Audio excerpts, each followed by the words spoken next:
আসসালামু আলাইকুম। আলহামদুলিল্লাহ, অবশেষে আমার কোয়েল পাখিগুলো ডিম দিয়ে দিল। আজ থেকে প্রায় 20 দিন আগে আমি এই কোয়েল পাখিগুলো এনেছিলাম। তখন এগুলোর বয়স ছিল প্রায় 28 দিন। দীর্ঘ প্রায় 20 থেকে 22 দিন অপেক্ষা পরে আমার কোয়েল পাখিগুলো আজ ডিম দিয়ে দিল। কিন্তু এই কোয়েল পাখির ডিমগুলো সাইজে অনেক ছোটো অন্য পাখির তুলনায়। এই পাখিগুলো 40 থেকে 45 দিনের মধ্যে ডিম দেওয়ার কথা ছিল, কিন্তু আমি এগুলোকে কোনো ধরনের ঔষধ খাওয়াইনি, সেজন্য এগুলোর ডিম দিতে 3-4 দিন লেট হয়ে যায়।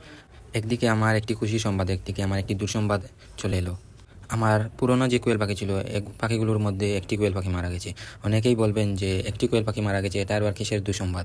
আমি মূলত প্রথমে 24টি কোয়েল পাখি তুলেছিলাম, এর মধ্যে একটি কোয়েল পাখি মারা গিয়েছিল।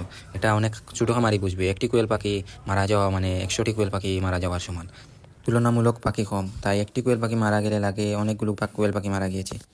আমার পাখিগুলো তুলনামূলকভাবে কম, তাই আমি বুঝতে পারছি যে একটি কোয়েল পাখি মারা যাওয়ার দুঃখ কতটুকু। আজকের জন্য এতটুকুই। সবাই ভালো থাকবেন, সুস্থ থাকবেন। আল্লাহ হাফিজ। আসসালামু আলাইকুম।